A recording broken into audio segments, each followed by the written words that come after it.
नमस्ते, मैं अभिनय आकाश और आप देखना शुरू कर चुके हैं प्रभासाक्षी का special show most live information यानी हमारा पीओके पर आने वाले 2 घंटे के अंदर बड़ी स्ट्राइक की जाएगी। मतलब करीब 12:45 पर पीओके यानी जम्मू कश्मीर का वो इलाका जिस पर पाकिस्तान ने धोखे से कब्जा कर लिया है, जिसको वापस भारत में मिलाने की बातें अक्सर गाहे बगाहे की जाती रहती है। फर्ज कीजिए कि आपको रोज की तरह अपना फ़ोन चेक कर रहे हो, तभी आपको ये मैसेज मिले, आगे और भी मैसेज आए, फिर आपको समझ में आए कि एक बड़े सैन्य हमले की योजना इसमें लिखी हुई है और वो आप तक पहुंच गई है। लेकिन अब जरा काल्पनिकता से वास्तविकता की ओर शिफ्ट करते हैं, क्योंकि वास्तव में कुछ ऐसा ही हुआ है, बस किरदार कुछ अलग है। 11 मार्च 2025 को अमेरिकी मैगजीन द अटलांटिक के editor in chief Jeffrey Goldberg के साथ ऐसा ही कुछ हुआ। यमन के हूती विद्रोहियों के खिलाफ डोनाल्ड ट्रंप का सीक्रेट वॉर प्लान लीक हो गया। मगर जो प्लान लीक हुआ वो पहले से अमल हो चुका था, इसलिए इसका अमेरिकी मिलिट्री पर कोई खास असर पड़ेगा नहीं। हालांकि इसने ट्रंप सरकार को सवालों के घेरे में तो ला ही दिया है, क्योंकि क्लासिफाइड इंफॉर्मेशन रियल टाइम में ऐसे व्यक्ति तक पहुंची जिस तक किसी भी हालत में नहीं पहुंचनी थी। अमेरिका में इसको लेकर बवाल हो गया है। विपक्षी नेता इसको लेकर ट्रंप सरकार पर निशाना साध रहे हैं।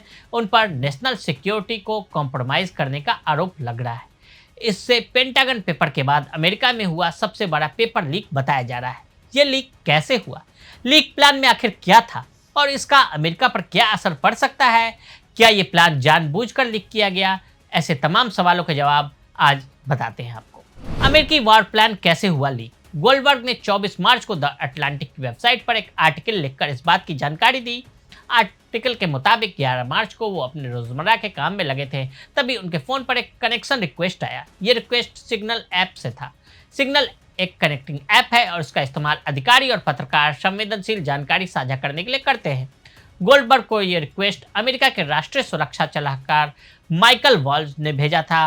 उन्होंने ये रिक्वेस्ट एक्सेप्ट कर लिया। उन्हें लगा वॉल्ज को यूक्रेन या ईरान से जुड़े मुद्दों पर बात करनी होगी। 2 दिन बीते। 13 मार्च को माइकल वॉल्ज का एक और मैसेज आया और लिखा था, आपको हूती पीसी स्मॉल ग्रुप नाम के एक ग्रुप में ऐड किया जा रहा है। वर्ल्ड का अगला मैसेज इसी ग्रुप में आया, लिखा था, हमारी टीम ने हूतियों पर हमला करने के लिए ये ग्रुप बनाया है, खासतौर पर आने वाले 72 घंटे के लिए। फिर एक एक करके अमेरिकी सरकार के बड़े नेताओं के नाम से मैसेज आने शुरू हो गए। ग्रुप में कुल 18 लोग थे। विदेश मंत्री मार्को रूबियो, खुफिया विभाग की हेड तुलसी गबार्ड, रक्षा मंत्री हेक्सेट समेत CIA के बड़े अधिकारी शामिल थे इसमें। वॉर प्लान में क्या निकला? ऐसा पहली बार हुआ कि ऐसे किसी ग्रुप में एक पत्रकार भी शामिल हुआ हो। आने वाले 2 दिनों में ऐसे ही बीते। ग्रुप में सभी लोग यमन में बमबारी की योजना बना रहे थे। गोल्डबर्ग सब ऑब्जर्व कर रहे थे और कयास लगा रहे थे कि क्या इन बातों में सच्चाई है। फिर 15 मार्च को सुबह अमेरिकी रक्षा मंत्री हेक्सेट ने अपडेट डाला और कहा कि यमन में आने वाले 2 घंटों के अंदर बम गिराया जाएगा। गोल्डबर्ग ने इसको लेकर अपने आर्टिकल में लिखा कि मैं कार में बैठकर इंतजार कर रहा था। अगर इस चैट में सच्चाई है तो यमन में बने हूती टारगेट पर जल्दी बमबारी होगी। करीब 1:55 पर मैंने एक्स खोला और यमन सर्च किया। फिर जो मिला मैं सन्न रह गया। यमन की राजधानी सना तेज धमाकों से गूंज उठी थी। फिर मैंने वापस ग्रुप खोला। लोग एक दूसरे को शाबाशी और बधाई दे रहे थे। इसके बाद गोल्डबर्ग ने ग्रुप छोड़ दिया। क्या जानबूझकर किया गया लीक?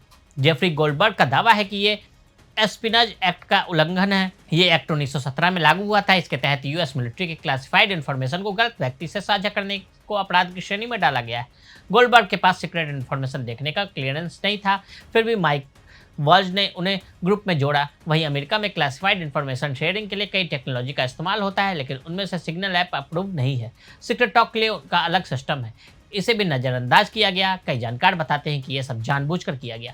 कुछ मानते हैं कि यह जानबूझकर किया गया ताकि दुनिया को अमेरिका की ताकत का पता चले। पटेल, तुलसी समेत ट्रंप प्रशासन के कई दिग्गजों तक जांच। हूती विद्रोहियों पर हमले की रणनीति से जुड़ी चैट लीक के मामले में FBI निदेशक काश पटेल, राष्ट्रीय खुफिया निदेशक तुलसी गबार्ड और CIA के निदेशक जॉन रेडक्लिफ पर गंभीर आरोप लग रहे हैं। यह सुरक्षा चूक इतनी गंभीर थी कि सीनेट इंटेलिजेंस कमेटी को तुरंत इस पर सुनवाई करनी पड़ी, जहां ट्रंप प्रशासन के दिग्गजों को कड़े सवालों का सामना करना पड़ा।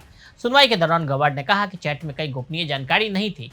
जब सीनेट एंगस किंग ने पूछा कि क्या हथियार, लक्ष्य और हमले की टाइमिंग गोपनीय नहीं होती है, इस पर गबार्ड बोली, रक्षा मंत्री जवाब देंगे।